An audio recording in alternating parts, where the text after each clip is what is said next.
My name is Garrett Middleton. This is my final project for the advancement course, Athletic Speed and Agility. The presentation is covering training the high school athlete for coaches. I wanted to do a presentation that I can use with all the other coaches in the school. We want to make the most out of our student athletes, and first what we have to do is assess performance.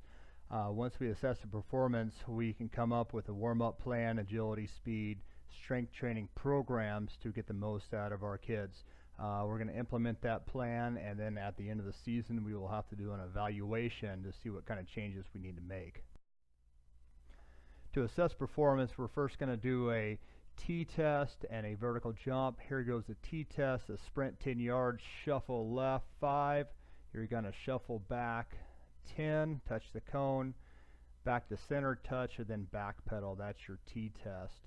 Next up is the vertical jump. We're going to get a reach right there on the piece of tape, and how we do it, we have one step and jump up and touch the highest part right there.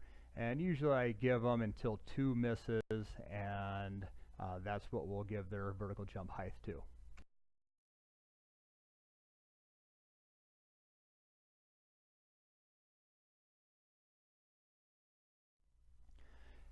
Next up, we got the standing long jump and the 40-yard dash. Feet behind the line, jump as far as you can, and then get the measurement to the nearest inch, or nearest inch, half inch behind the heel. Last up, 40-yard dash, straight sprint, 40 yards for time. Pretty easy to get that one done. Now what I did, I tested the 2008 volleyball team on all those measurables, and here are the results right here. Now as a coach, we want to develop our own warm-up. We want to plan on a dynamic warm-up, also include some hip mobility and shoulder stability. We want to raise the core and muscle temperature so we can improve flexibility and also decrease that risk of injury. Some of the different dynamic exercises you can do with the kids are listed here. You can research some of these if you're not too sure on how they are performed, but it's all going to warm up our kids, and depending on your sport, you might add some or you might take away some. It's up to the coach. Here's our hip mobility circuit. On all fours, bring in the leg straight up to a 90-degree angle first, and then you're going to bring the knee in, up, and out, in, up, and out on both sides, and complete those about 8 to 10 reps on each side. Next up is our shoulder stability circuit.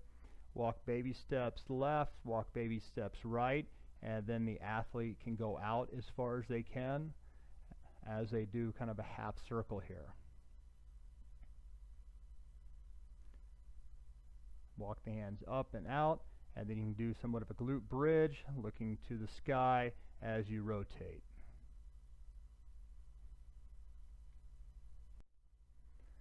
Now getting into agility training, broke it up into 3 different sections: ACL prevention, plyometrics, and lateral movements. Some of the agility variations that you can do, we have the ACL prevention program. You can click on the link to get you to the website. If that doesn't work, give me an email and I can share that site with you or send you the hard copy. We want to complete those 2 to 3 times a week.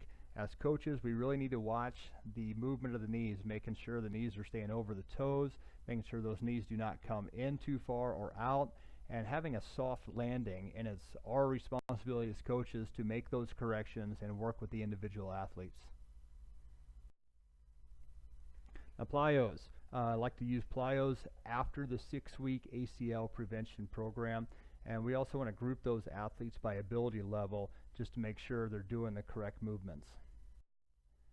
Now into our 2 groups, we got beginner and intermediate. On the beginner plyos, feel free to click on those links. You'll see how those are performed. And on the intermediate, same as well. We can kind of get into more single leg stuff, a little bit of drop jumps and some bounding. Now for the lateral movements, here's some more links to videos that you can click on. Do like the skater jumps and the lateral box shuffle. That's a very good one. The BFS, bigger, faster, stronger dot drill is always a great way to get a lot of athletes involved. Speed training is also broken into 3 sections. We have the sprint drills, acceleration drills, as well as flexibility. On the sprint drills, running butt kicks, big arms, pedal the bicycle, so on there. Click on the links. I think being able to see it works the best to incorporate these sprint drills into your workouts. For acceleration drills, take time, look at the links. Uphill running, stadium steps, if you have the option. Now plate pushes, that might be a better volleyball workout because you can put a towel on the floor and push a weight across the gym. It kind of depends on where you are practicing and what you have available to use. For flexibility, now remember, dynamics is to be done before practice, and we can work on our static stretching at the end of practice. However, foam rolling, I enjoy foam rolling before and after practice to really loosen up the hips and the glutes.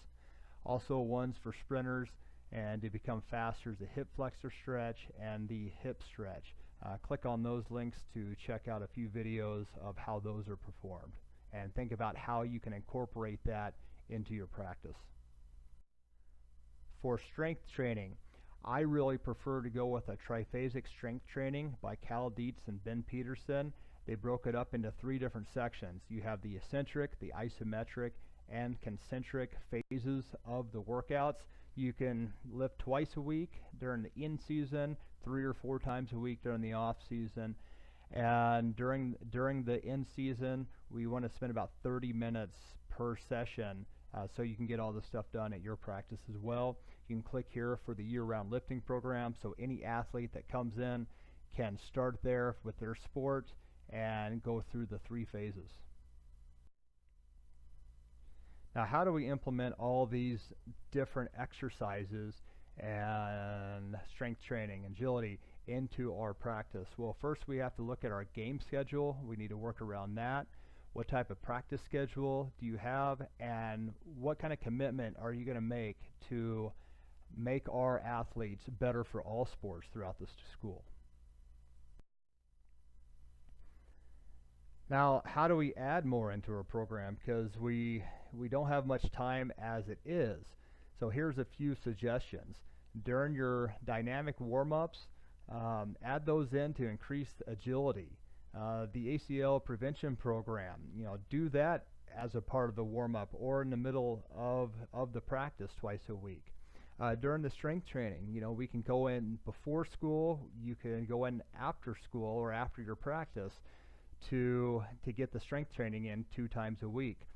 For conditioning, instead of just having them run for time or for distance, have speed drills for conditioning, as well as fun games that improve athletic performance.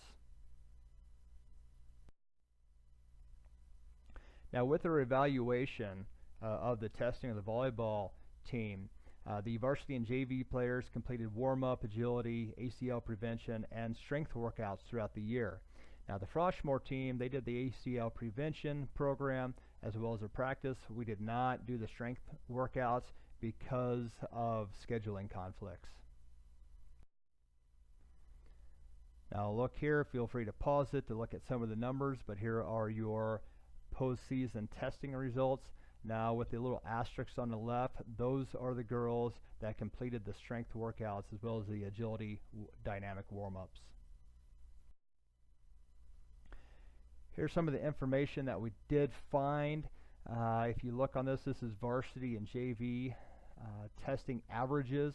The T-test did go down with the JV, 11.26 to 11.13. The varsity wasn't able to be tested at that time. The standing long jump stayed the same, which I thought that was kind of odd. I thought that would have gone up.